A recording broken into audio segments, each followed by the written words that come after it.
Pemirsa, Menteri Komunikasi dan Informatika Johnny G. Plate mengatakan kasus penyediaan infrastruktur base transceiver station 4G dan infrastruktur pendukung tahun 2020 hingga 2022 yang tengah ditangani Kejaksaan Agung bukan kasus korupsi.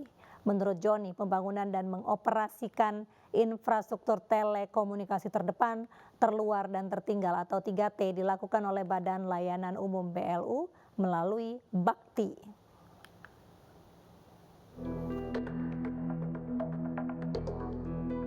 Kejaksaan Agung Senin kemarin menggeledah kantor Kementerian Komunikasi dan Informatika serta menyita sejumlah berkas di 2 lokasi. Penggeledahan terkait dengan perkara dugaan tindak pidana korupsi dalam penyediaan infrastruktur BTS 4G dan infrastruktur pendukung paket 1-5 Bakti Kominfo 2020 hingga 2022. Selain menggeledah kantor Kominfo, Kejagung juga menggeledah pihak swasta, PT Adia Winsa Telecommunication Electrical yang berlokasi di kawasan Kelapa Gading, Jakarta Utara. Menanggapi penggeledahan ini, Menkominfo Johnny G. Plate mengatakan penyidik Kejagung hanya mencari data dan informasi di Sekretariat Jenderal Kemenkominfo. Pembangunan dan mengoperasikan infrastruktur telekomunikasi wilayah terdepan, terluar, tertinggal atau 3T itu dilaksanakan melalui Badan Layanan Umum BLU, dan Badan Layanan Umum yang melaksanakan infrastruktur TIK wilayah 3T adalah Badan Aksesibilitas Telekomunikasi dan Informasi, atau kita biasa disingkat BLU Bakti, lebih dikenal sebagai Bakti, dan lebih banyak ceritanya keluar Kominfo. Ini BLU, Badan Layanan Umum ya. Badan Layanan Umum itu ciri khas ya, mempunyai kewenangan manajemen sendiri. Berbeda dengan satker-satker lain. Ya. Satuan kerja lain yang di bawah Direktorat Jenderal atau Sekretariat Jenderal. BLU itu dipimpin oleh direksi dan dewan pengawasnya. Nilai proyek penyediaan BTS daerah 3T, Bakti dan Kementerian Kominfo tahun 2020-2022 mencapai 10 triliun rupiah. Kejagung menyebut kerugian negara mencapai 1 triliun rupiah. Dari Jakarta, tim liputan iNews melaporkan. Kapolri dan Panglima TNI meninjau pengamanan puncak forum konferensi tingkat tinggi KTT G20 di lapangan Niti Mandala, Denpasar, Bali. Untuk pengamanan forum konferensi tingkat tinggi KTT G20 15 hingga 20 November mendatang di Bali, TNI Polri akan menerjunkan 18.030 personil dengan 262 personil yang masuk Satgas Pengamanan VVIP. Selain personil, Polri juga menurunkan kendaraan lapis baja, pasukan bermotor, anggota BRIMOB, dan pasukan berkuda. Selain kendaraan listrik, Polri juga menurunkan pasukan berkuda untuk melakukan patroli di kawasan Nusa Dua. 18 kuda yang didatangkan dari negeri Belanda memiliki spesifikasi dan perawatan khusus. Kuda-kuda akan ditunggangi personil Polri yang sudah berlatih selama beberapa bulan. Dengan apa? Oke, nah ini pemirsa kalau bisa dilihat ini kalau di zoom ini kudanya tinggi sekali. Ini berasal dari mana?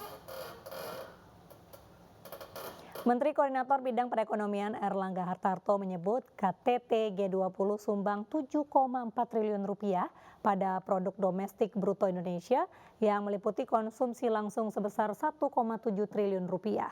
Perhelatan G20 juga menyerap sebanyak 33.000 tenaga kerja baik dari kegiatan langsung maupun UMKM.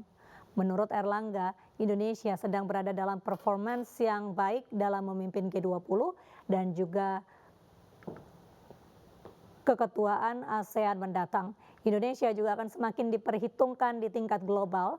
Pasalnya berdasarkan beberapa rilis, ekonomi Indonesia berada di peringkat 7 dunia dan diperkirakan dapat masuk 4 besar paling cepat pada 2030. Ini akan membuat tentu perekonomian secara nasional baik, dan dari segi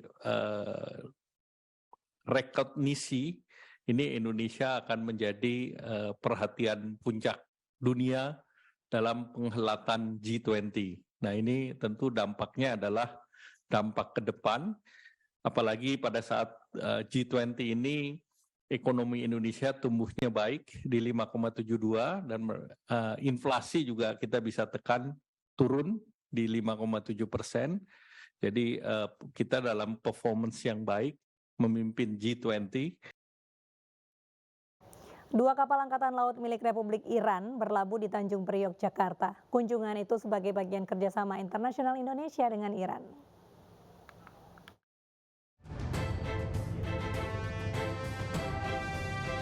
Kapal perang Angkatan Laut Iran kembali melakukan pelayaran muhibah dengan sandar di Tanjung Priok, Jakarta Utara pada Selasa kemarin. Angkatan Laut Iran mengerahkan dua kapal perangnya yakni Irinis Makran 411 dan Irinis Dena 75.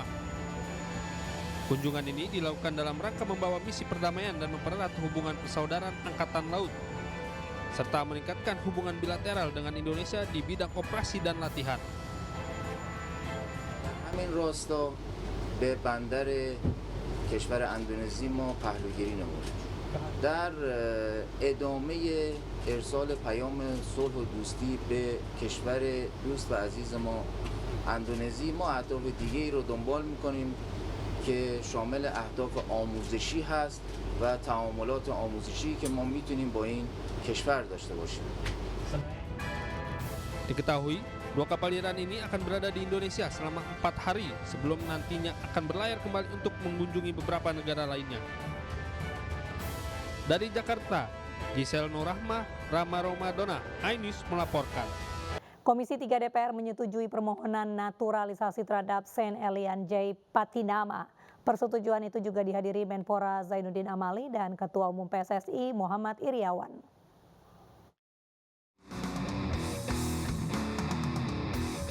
Komisi 3 DPR RI menyetujui naturalisasi Saint Patinama dalam rapat kerja dengan Kemenkumham dan Kemenpora RI. Pimpinan rapat kerja Adis Kadir menyatakan Saint telah memenuhi syarat naturalisasi. Beberapa pertimbangan yang disebutkan PSSI terhadap pemain asal Belanda ini juga dinilai prospektif untuk timnas senior Indonesia. Kedepannya, Saint Patinama tinggal menunggu surat keputusan Presiden untuk kemudian diambil sumpah sebagai warga negara Indonesia di Kemenkumham. Status Saint sama seperti dua calon pemain naturalisasi lainnya, Jordi Amat dan Sandy Walsh. Dalam proses pewarganegaraan, salah satu calon pemain tim nasional kita, Saint Patinama, prosesnya secara administrasi sudah dilakukan sesuai dengan ketentuan yang ada, maka kita harus juga mendapatkan persetujuan dari DPR. Nah, pimpinan DPR sudah menugaskan kepada Komisi 3 dan Komisi 10. Komisi 10 kemarin sudah, hari ini dengan Komisi 3. Dan alhamdulillah itu sudah disetujui semua fraksi. Iwan menyampaikan pelatih timnas Indonesia Sintayong merekomendasikan nama Saint, Sandi, dan Jordi ke dalam rencana skuad Garuda di Piala AFF 2022. Zainuddin Amali dan Muhammad Iriawan berharap 3 calon pemain naturalisasi sudah bisa bergabung dengan timnas Indonesia di Piala AFF 2022 mendatang pada November mendatang. Dari Jakarta, Calvin Tongi, Novan, iNews melaporkan.